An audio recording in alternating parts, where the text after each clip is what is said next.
Hello, Assalamualaikum. Testing error. Assalamualaikum.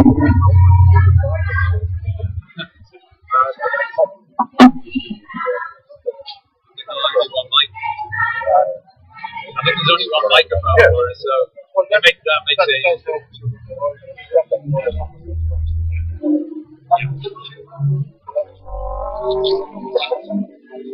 George can be for the interview on native American. Whoever gets the thing, George.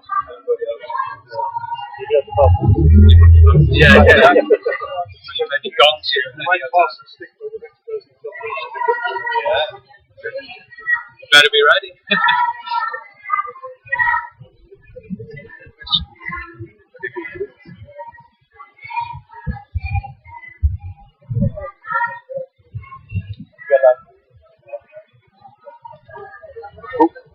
Oh, really?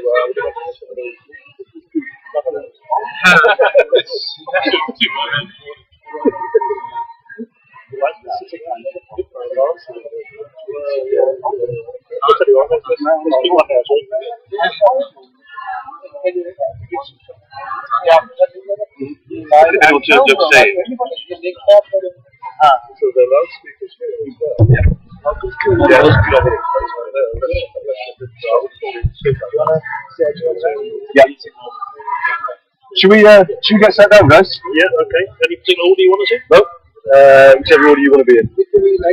Whichever chair feels the right chair for you. Are you sitting in the middle? This would be more kind of, because then I'll... Sorry, that is I've got to take off. Yeah, no worries. Yeah, mate, that looks sweet.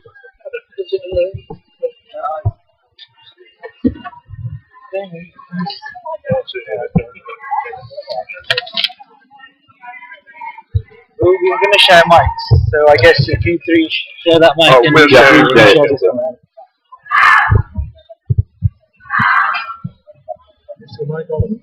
I think they're both on, yes, so no swearing from now on.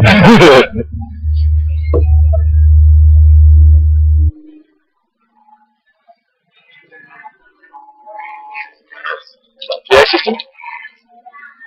Okay. So guys, give us a shout when you want us to rock and roll.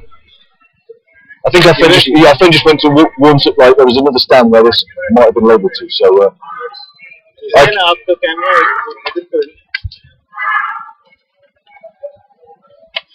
Hey, bro. Yeah, I'm alright. Yeah.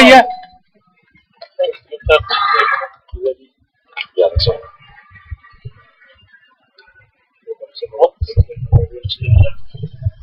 Yeah, I think so. Let's do it because I think our gentleman who's going to be in the audience, he's just gone to warn the other stores where this was formerly labelled as that this is where this is happening. So we'll let us do that. Hello world, we're just waiting for a few more audience members live. Oh, I should speak into mission. Hello world. We're just waiting for a few more audience members to come and join us so that if there are any questions live, we can take those and open them to the panel. So we'll be with you in about 3.5 minutes. Thank you for your patience. Sweet. You guys all ready? There's some water here, by the way. If you guys want some water? Fantastic. Brilliant. Okay, so we all know what's going on. All right. You guys thirsty? You good? It's got the Indian head not going. Tika.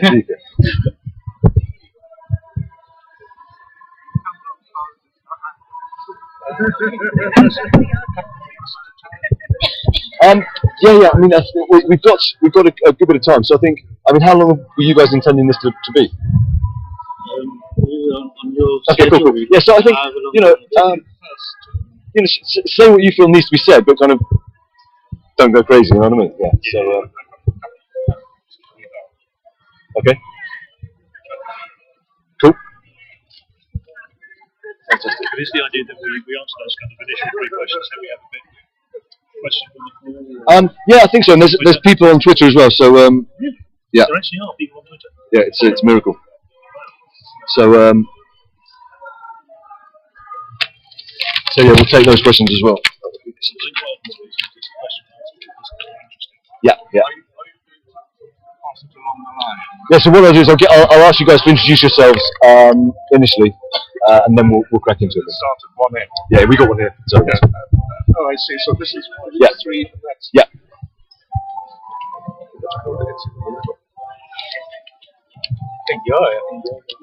There's 3 here, and they've got the microphone. Yeah, and you to me. I think we'll probably go that way. All right, guys. Are we ready? Senior should always speak first. I think senior is the term. That's what it's a melody, it's a background to our... We good? My man needs to pay attention? Fantastic. Okay, cool. Okay, so, good morning. My name is George Hardwick. I'm a volunteer here at the Leamington Peace Festival. I'd like to welcome everyone here with us live and everyone here via the internet to our inaugural World Peace Forum. The Leamington Peace Festival has been running for many, many years now, dedicated to trying to promote the cause of peace around the world and especially in local communities. So it's my great pleasure that we have 5 very beautiful souls with us here today who are going to expand on a number of concepts around peace and the place of religion in a peaceful world. So I'd like to just start by inviting you guys to introduce yourselves, your religions, and who you are in the world as people as well. Hello, my name is Zaf Bachi. I'm representing the Ahmadiyya Muslim Association, which is a community in Islam which was founded just over 100 years ago. Good morning, my name is Jason Garrett. I'm a member of St Paul's Church here in Leamington, which is an Anglican church, and also my day job is I work for International Development Charity, which among other things does a lot of work around building peace and resolving conflict. Hi everybody, my name is Henry Cohen. I'm Jewish, a member of Birmingham Progressive Synagogue, and I used to teach history for many years at the University of Warwick, which is just up the road from here. Hello, my name is Prana Govinda Das. I'm representing the International Pure Bhakti Yoga Society, which is a worldwide spiritual organization. Hello, good morning. Sat Sri Akal, Waheguru Ji Ka Khalsa, Waheguru Ji Ki Fateh. My name is Jatinder Singh Birdi. I'm a Sikh and I also chair the Warwick District Faiths Forum. And it's a pleasure to be here today. Thank you, guys. So I would just like to say that if you can hear some melodies in the background, there's a choir of young children and students who are singing at the moment. So just think of it as some pleasant background noise. We're live, and so this is a whole festival going on. So we thank you, and we hope you enjoy the sounds as well as these guys' fantastic voices. I'd like to begin by just saying that each of these good folk who's volunteered to come here and to spare some time does not represent the entirety of their faith. They're simply individuals practicing their faith, and they speak as themselves rather than as the entire religion that they represent. So, guys, I'd like to begin with a quick question about peace. And I'd like, if you would be willing to share a few words about what you feel your religions, to you, say about peace in the world. Thank you very much for this very important question, and very wide question. The religion of Islam, it actually means peace. So that is the start point and the end point of Islam. And in terms of peace in the world, there's various aspects of peace that would contribute to the world peace. So first of all, there's the interreligious peace, then the economic peace, and the individual peace, and the social peace. And Islam provides guidance on all these aspects. So it's very difficult to cover everything, but if I'm allowed to just pick up a few points. So first of all, if you look at interreligious peace, so in the world today, unfortunately, there are some people who who claim to represent Islam, and they have the wrong concept of the notion of jihad. And so we saw a couple of weeks ago in Woolwich a very despicable act which the Ahmadiyya Muslim Association completely condemns. And this concept of jihad that has come into some parts of Islam, or some people who say they are following Islam, This is completely against the real teachings of Islam. But second of all, there is also the aspect where the wrong interpretation of Islam is spread by various sections of the media, and so this also adds to that problem. Then there is the peace in the world, and the one thing I would say about peace in the world, to have peace in the world, it is necessary to have absolute justice in all world affairs, and the Holy Quran is very clear about this. It says that you must do justice even if it's to your enemy. So you can't let the enmity with someone take you away from justice. So absolute justice is the most important thing which is lacking in the world today and which is required for world peace. So that very briefly is our view on that.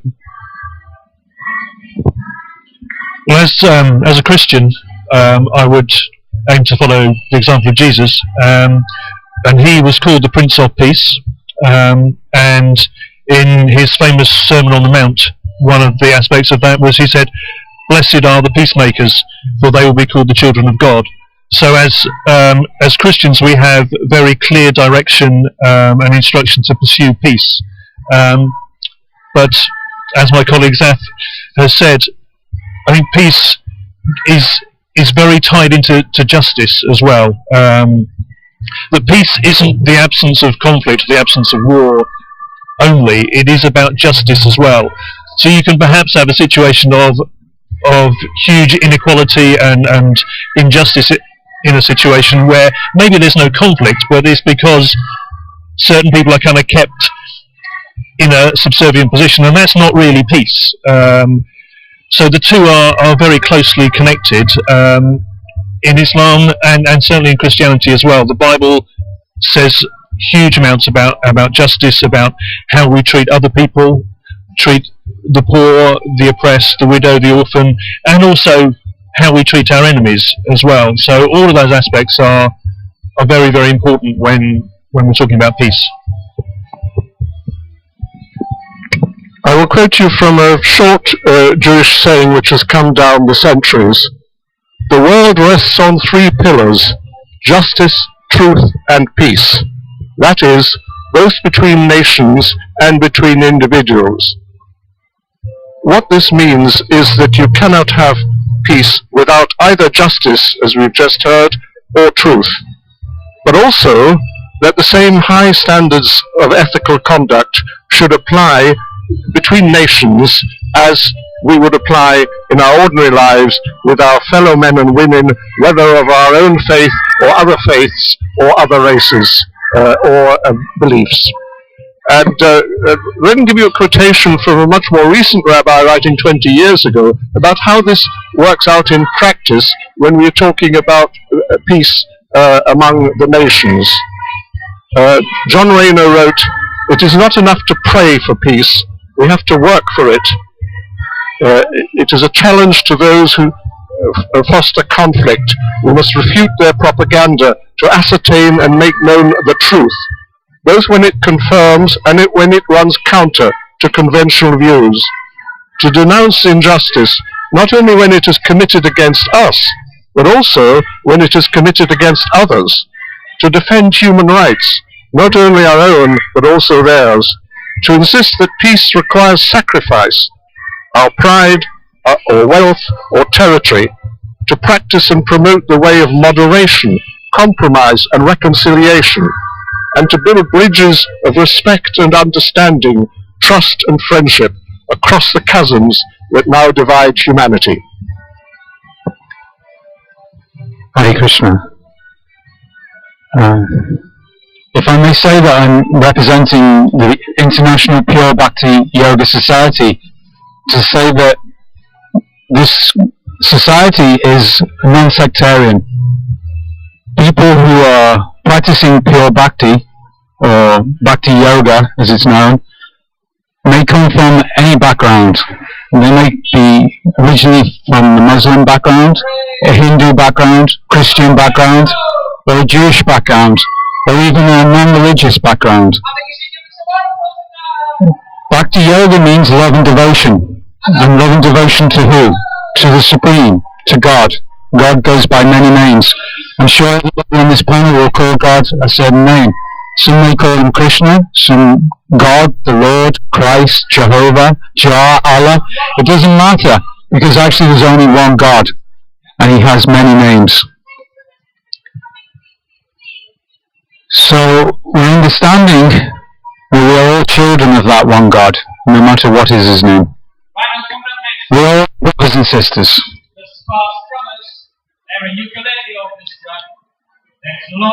So we understand that if we're all brothers and sisters, and we're all children of the one God, then what is the point of quarreling with each other? We can also understand that God, Krishna or Allah or whatever you would like to call him, has allotted us certain facilities in this life.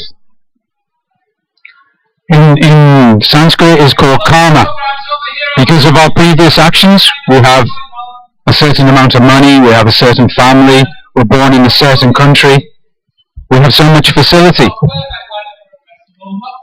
So why are we encroaching on other people's facilities? Why is the need to go to other countries and take their oil or hurt their people? So in Bhakti Yoga we understand that we should just be satisfied with what we've been allotted in this life. And understand that everybody else has also been allotted their things, and that we have no right to steal or take anything that belongs to others. So, in my understanding, this is a very simple peace formula.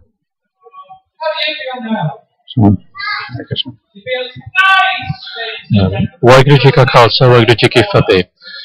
To attain peace, I think there are many different levels, and the first level is that we must attain peace within ourselves.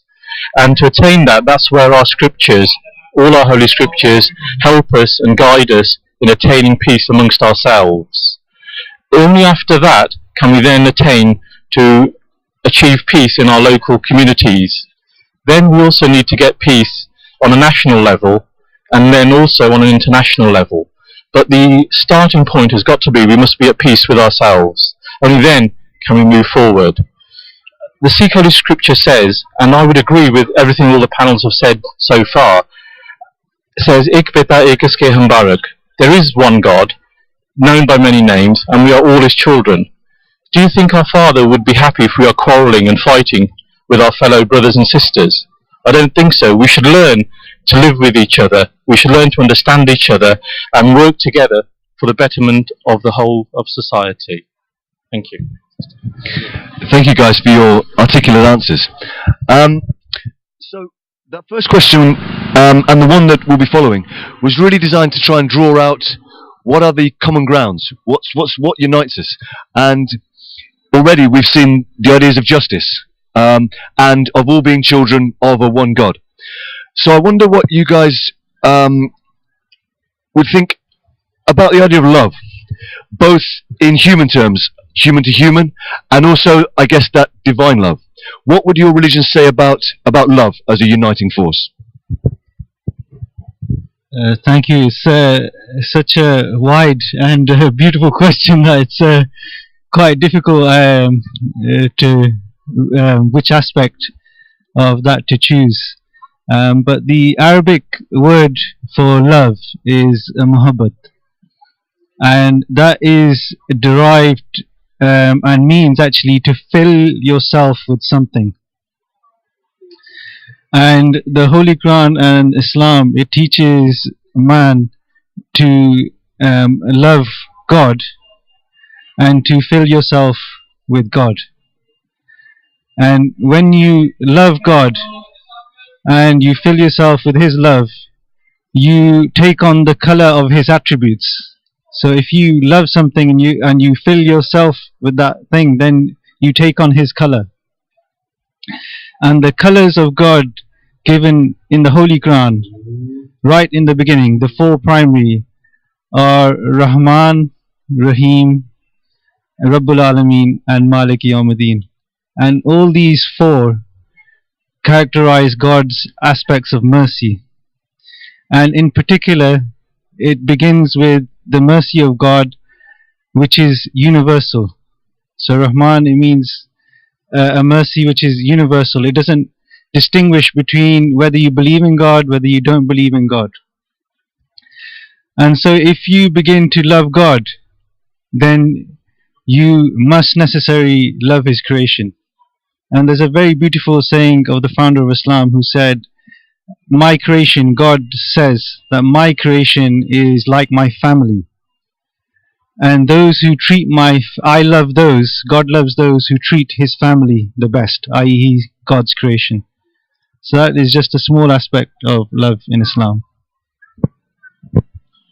Thank you. Well, Jesus was once asked to summarize what are the main principles of what He was coming to earth to promote, and He said that He could sum them up in two ways. One was to love the Lord our God with all your heart, your soul and your mind and your strength, and the other was to love your neighbour as yourself. So He saw love as being a great principle, and as you were saying, George, the love between ourselves and God, and the love between ourselves and those around us. But of course, that's in a way just a word. What do we really mean by that? And He was challenged by somebody who said, well, who is my neighbour? And so He told the famous story of the Good Samaritan, of a man who was walking along a deserted road and got attacked by robbers and left seriously injured, left to die perhaps. And other people came along that road, people from his own community, who saw what had happened and decided to walk on by perhaps because they were scared of what might happen to them. They didn't perhaps want to get involved in some nasty issue. And then a Samaritan man came. And the important point about that was that the people of Israel and the Samaritans were enemies. They hated each other. They wouldn't have anything to do with each other. And yet, in this story that Jesus told, the Samaritan man stopped, looked after the man who was injured, bound his wounds, and took him to a local inn and paid for him to be looked after until he'd recovered. And so Jesus was saying, your neighbours aren't just those that live right around you. They're not just those who are in your own community. They're not just those from your own faith and your own ethnic group or whatever. Your neighbour is anybody around you who needs your help. And particularly, it's the person from a community that you have been taught to hate. So He articulated what that means, I think, very, very well. And maybe we don't always fully understand the implications of that when we hear the story of the Good Samaritan, but it is about showing love in practical ways to those that traditionally are our enemies. And I think that is a very, very important principle when it comes to love. Judaism teaches that in order to earn God's love for us, we need, among other things, to love our fellow men and show that in practical ways. We get the love of God by earning it as much as, if not more, than by just having faith in God. The opposite of love is hatred. There's far too much hatred in the world. And so we need to teach one another that we should not only love people, but avoid any kind of hatred, demonizing other people, loving people of other groups as much as we do those of our own. And that begins in childhood. It begins in school.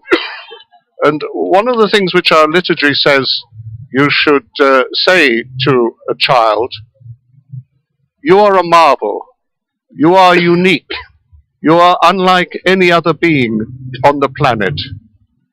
So please do respect every other child, every other person who is equally unique, who is equally favored by God, and avoid doing any harm to them.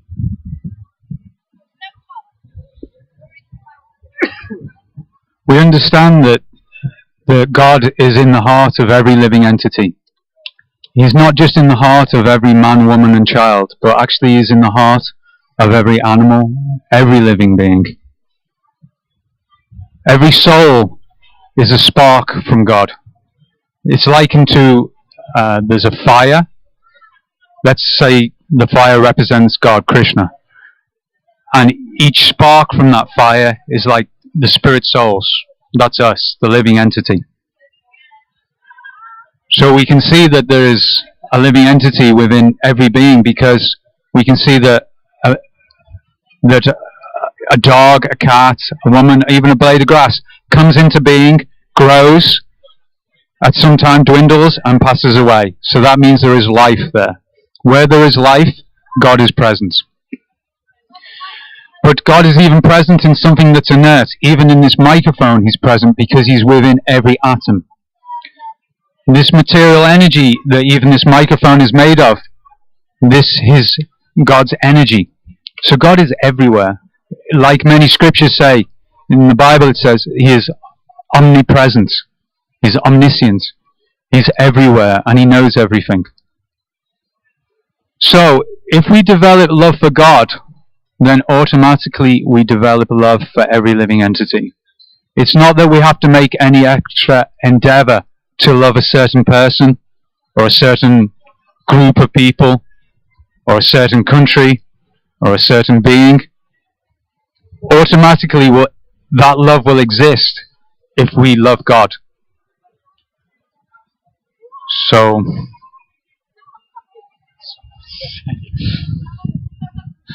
thank you again. I would agree with all that my brothers have said before me. Love is something that happens naturally. A love for God, love for our parents. We can't measure it. It is just there. It's part of our growing up. It's part of our birth. And same is for God. God has provided for us. It says in the Sikh Holy Scripture, Pavan Guru Pani Pita Mata Dartamhat. The air is the Guru, the water is our father, and the earth is our mother. All three things are needed by us to live, which God has provided for us. And it further goes and says that the day and night are also two nurses in which lap the whole world plays. So God has, through his love, provided for us and given us everything that we need. So it is important for us not just to appreciate love for God, but also for all his creations. And that is the whole planet, the planet as well, because the planet provides us with food for our well-being. But to attain love, it's nice to say that, but how do we attain that? To have love, it's very important for us to be actually content with what we've got. Yes, we would like to have very fast cars and very big houses, but we should try our best, live our life honestly, work hard, and we will sow the rewards for that. And if things don't happen that we want, then we should be content and move forward. Maybe they will happen at a later time. But to attain peace is very important for us to be actually content with what we've got, be prepared to work hard, have faith, and things will happen naturally. Thank you guys for all of your answers. That's the kind of the shared language that you guys have been using, I think, really articulates there is that unity, that uniting force. But in the next question, and after this question, I'd like to open up to the audience for some questions from the floor. But this final question that I'd like to ask you guys, we've looked at the common ground, and we've seen that there is a thread of peace that runs through all religions present here today. We've seen there is a thread of deep love that runs through all religions present here today. But we also have said that each of us is different. Each of us is unique. And so, with that being the case, I wonder what you guys think about the idea that the differences in each of our religions can actually be blessings for the world, rather than, as is so often articulated, curses that divide us. What place does the differences that exist have to give us, real benefit in the world? So this question, from an Islamic point of view, and from the Holy Quran. The Holy Quran teaches us that all religions, they came from God.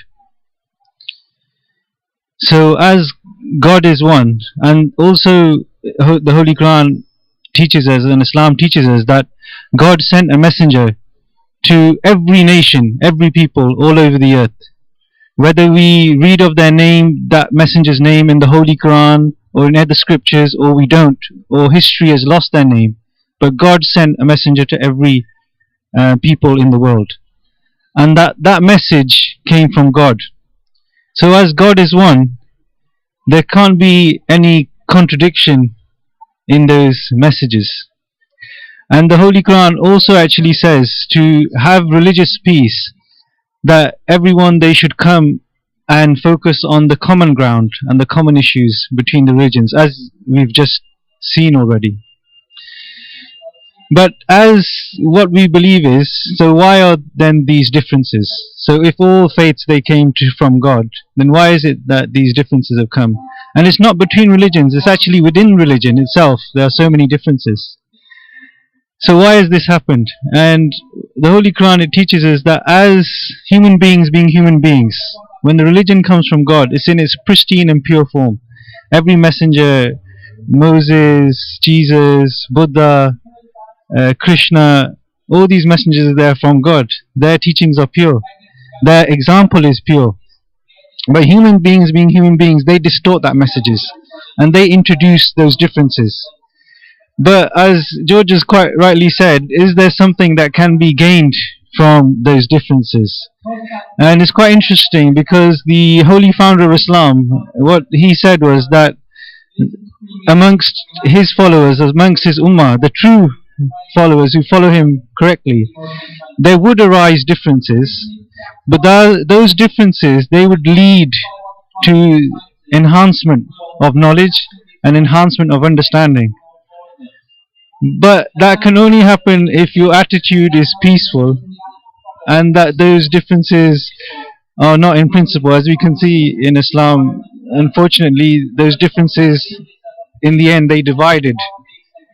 But what the holy founder of Islam said was those differences actually should have enhanced the understanding of the people. Thanks.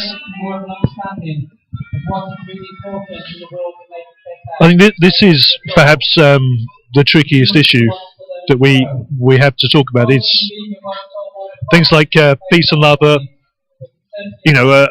things that we can all speak on positively and kind of agree on, but focusing on differences is more difficult. I think perhaps as faiths we have a tendency to see our faith as being the one that is true and correct, and there can be a tendency to then go to say, well, I have all the answers now, I have become a Christian or whatever the faith might be, I have all the answers, it's all there, and almost become static, which I think is a big mistake. I think we have to recognise that our faith gives us an awful lot, but it doesn't give us every single answer to every single issue that we're ever going to come across, or not easily. We have to grapple with it. The world is complex, our lives are complex, the issues we deal with are complex. And scriptures, many hundreds or thousands of years old, can teach us huge amounts, and there are principles that go through those that still apply, but we've got to work out how we apply them. And we've also got to work out how we apply them in our lives, in our particular context. And that might be slightly different to somebody else in a different place. And unfortunately, I think many times people are rather too kind of arrogant about their particular faith, and think that they don't have to learn anymore, that they aren't on a journey. And I think we all are. And while you may not agree with every principle of another faith, or even another part of your own faith, I think we've still got to be open to learning from those as we progress on our own journey, and also what we often make the mistake of doing, I think, particularly as Christians in the UK, we don't understand the difference between our faith and our culture, because our culture in the UK has got Christianity, running through it in lots of ways, but it's maybe diluted, or it's been changed a little bit, or it's one particular version of Christianity. And we think that the way that we do things in our churches here is Christianity, but it's not. It's just the British cultural way of doing Christianity, and sometimes actually it can get in the way of our faith. And so being open to people maybe of the same faith but in a different culture. I've been to many parts of the world and have been in churches.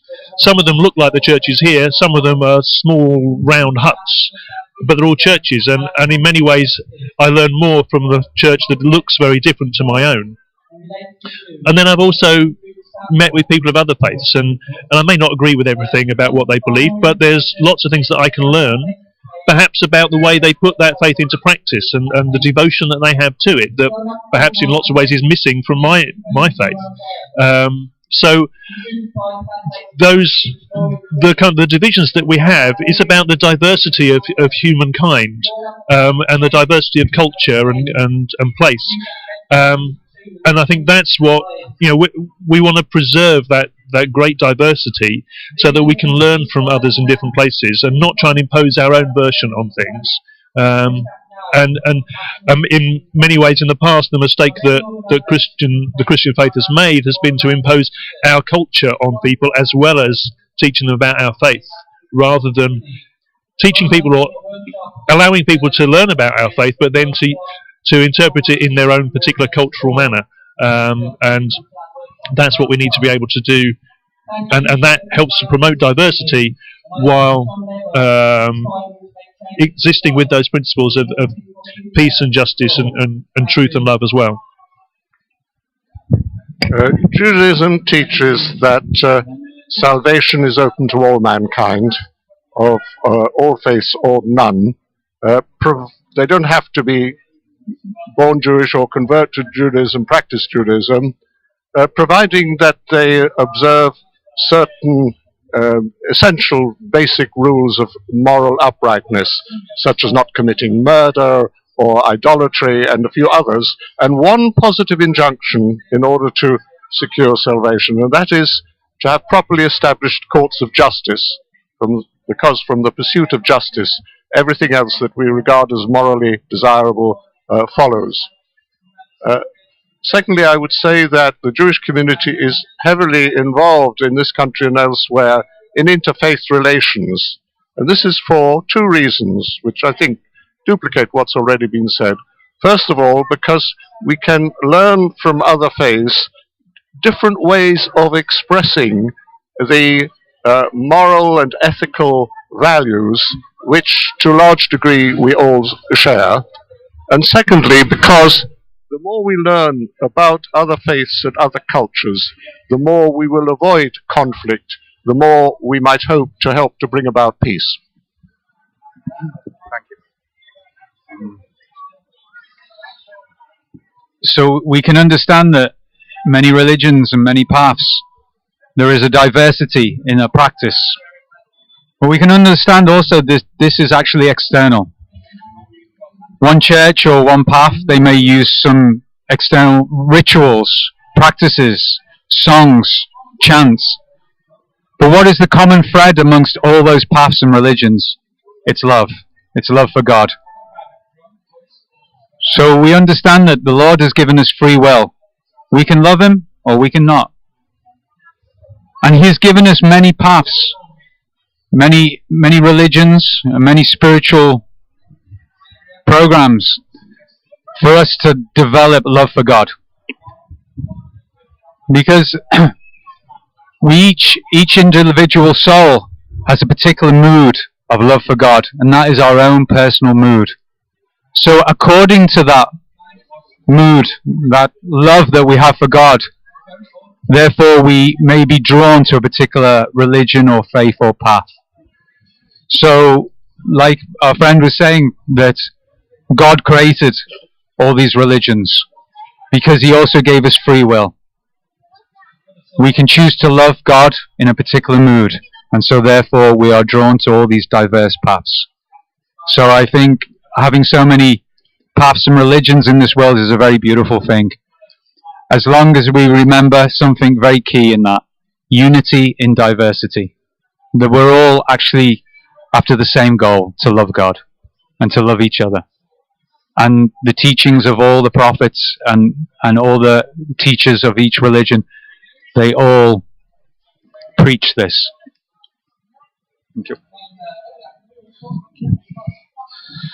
Thank you. Again, are we different from each other? How different are we?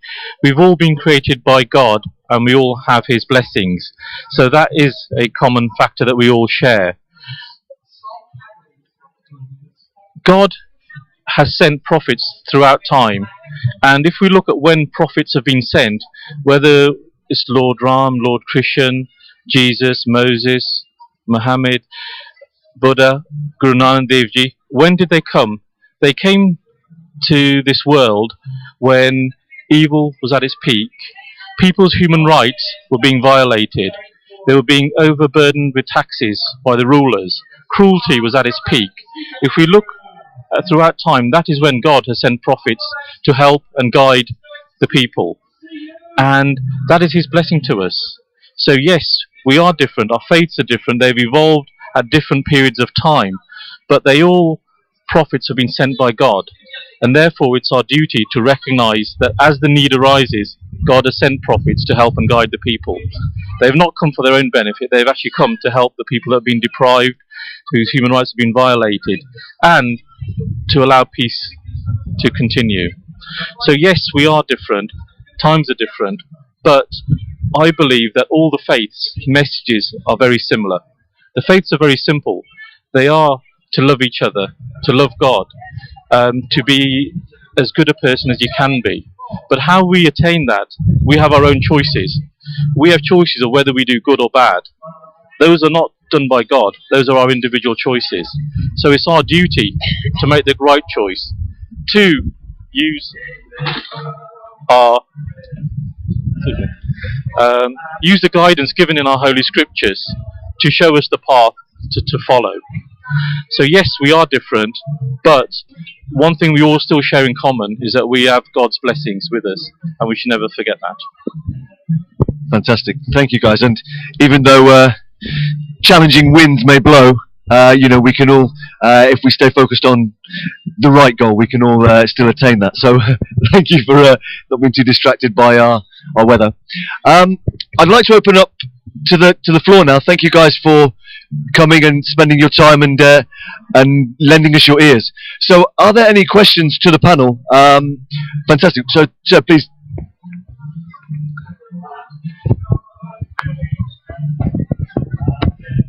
The panel have spoken of the panel has spoken of peace and to mentioned truth and justice and love. Every good thing in the world can be perverted, and one of the great perversions of love is possessiveness. But possessiveness can also be applied to confused with truth, and people can be very possessive about their own personal truth.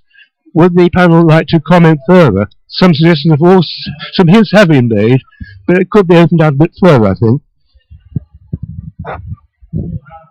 So, just to clarify, make sure we got the question right, would the panel comment on the idea of truth and how that can be perverted at times, and what the solutions to that might be?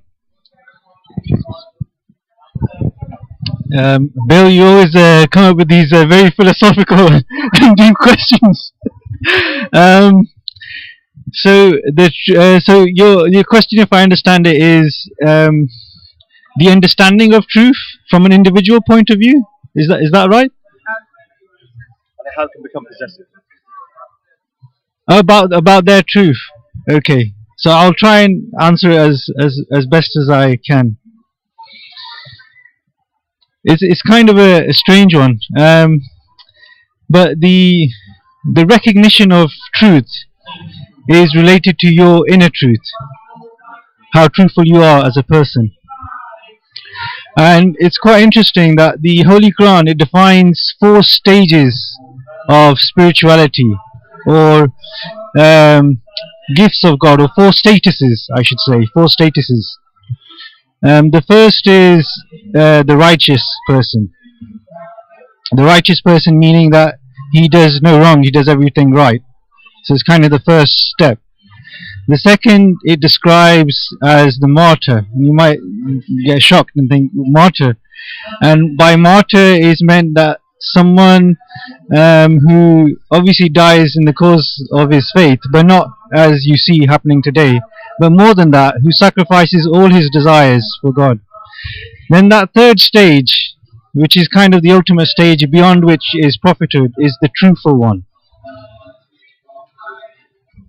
So Islam emphasizes truth so much so that it's basically the last stage before prophethood. And it's not just about telling the truth. Many people, they could stop telling lies, but it's more to do with your inner self. So if your inner self is true, then you could recognize the truth that God has sent down, and that has various aspects in every single individual and in every single way how you practice your faith. So hopefully it's answered your question somewhat. I think it was the Labour politician Nye Bevan who said once, and I think the Manic Street Preachers quoted this as well, "This is my truth, now tell me yours." And I think that's one of the difficult aspects of truth, that it's not quite as clear-cut perhaps as peace and love. We all have an idea of what we think the truth is, and but maybe, and what we tend to perhaps do is think that our version of the truth is the absolute truth. And then try and impose that truth on others. And I think that's where we can fall down. I think it's recognizing that it's the truth from me, from where I see it, but it may not be the whole picture of the truth. And again, it's kind of being open to learning from others as to what their version of the truth might be, so that maybe we can all move forward to find a slightly even better version of that truth, rather than fighting over what we think the truth is. And I think this is where our faiths, our communities, and our nations get into trouble, that we stick very rigidly to our version of the truth, when actually we probably haven't really got the full picture of the truth, and we fight about it, we argue about it, rather than perhaps listening to each other's versions of the truth and seeing what is common, what the differences are, understanding why there are those differences, and then perhaps between us trying to move forward and get an even clearer picture of the truth. I think somebody once said that often we grasp hold of the truth in our hand, and then we kind of crush that truth. But if we held it in an open palm, then we are better able to see that truth, preserve that truth, and share it. And so I think that's not holding too tightly onto your truths, not dismissing them and saying they're not important. They are very important, but which is why you don't want to hold on to them too tightly. And recognizing that none of us are perfect, and we don't have a perfect understanding, and so we can we learn as we move on in our lives, and we can certainly learn from that more open dialogue with others to see things from their point of view. Not necessarily accepting every part of it, but thinking, actually, yeah, maybe I haven't got the full picture. Maybe I can learn a little bit more. And then we're all moving forward on that same journey, rather than battling with each other, perhaps really at the starting line. In the 20th century, regimes, whether fascist, Nazi or communist, not only subverted faith, but claimed to have a monopoly of the truth as to how life was lived and society to be run.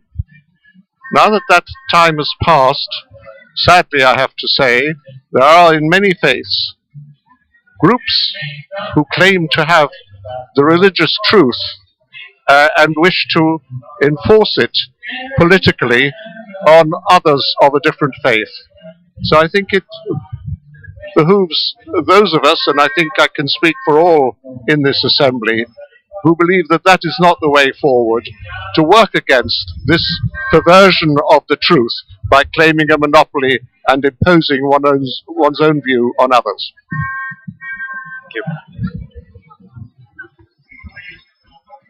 Like our friend said, we are imperfect beings. We are conditioned souls. So we can understand that there is a relative truth that might be relative to ourselves according to time, place and circumstance. But there is an absolute truth that runs common through all paths and religions. So in order to learn that absolute truth and to understand it, it is important that we have guides, that we have teachers. Many paths, they have something called a guru. Guru. Guru means darkness and ru means light. So a guru is one person who's qualified to take us from the darkness to the light. So if, for instance, we are of the Christian faith, if we really understand and follow Jesus' teachings, then He is Guru. He will lead us to the light. And the same for any path or religion.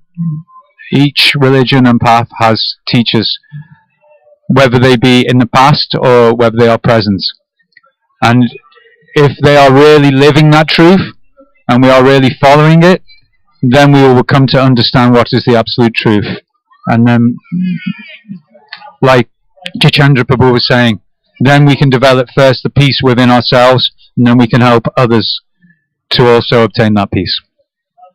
Thank you. Truth, it's a very complicated and very deep meaning word, but we are human beings.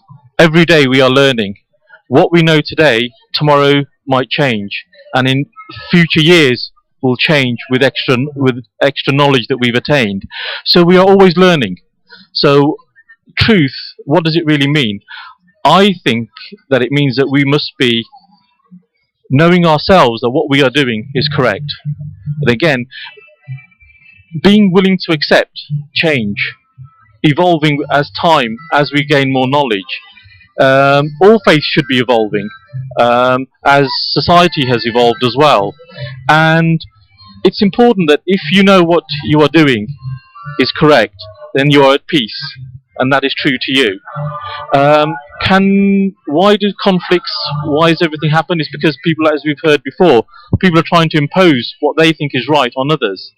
That's not true. If they truly believed in God, then they wouldn't be harming other people. So how can harming other people, harming the planet that's been given to us, be considered to be true? So truth, yes, it's there, but again, our faiths are a way of life and actually guiding us, and our faiths evolve, and we should evolve with our faiths too. Fantastic. So we're nearing the end of our time slot. So what I'd like to do is, we've received a question from the wide world of the internet, and I'd just like to invite our panel to respond with a sentence, a kind of closing sentence in answer to this question. And the question is this: would the panel agree that love, peace and harmony are the pure way to reach God?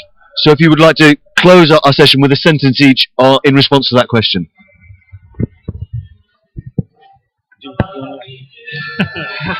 Thank you. I'm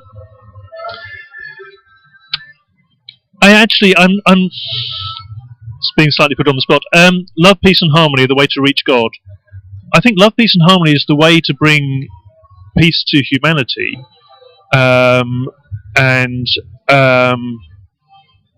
Whether it's the way to reach God, perhaps, is a slightly more tricky matter. And I'll leave it at that. I can do nothing better than recommend the golden rule, which is shared by almost all faiths that I know about and goes back so far as we know to Confucius, which is love thy neighbor as thyself.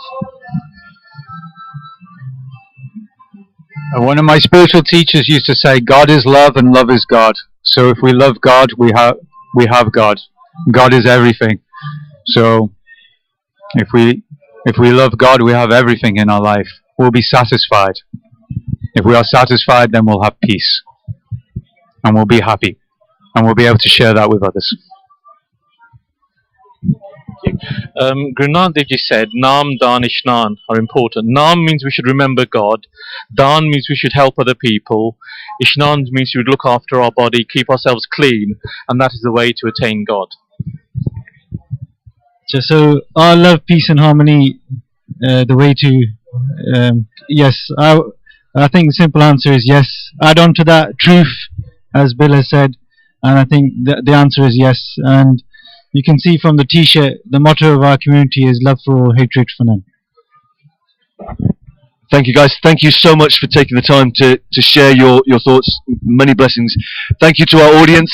Thank you to the internet and to everyone at home. And this has been the inaugural Leamington World Peace Forum, and we look forward to welcoming you all next year. Thank you so much.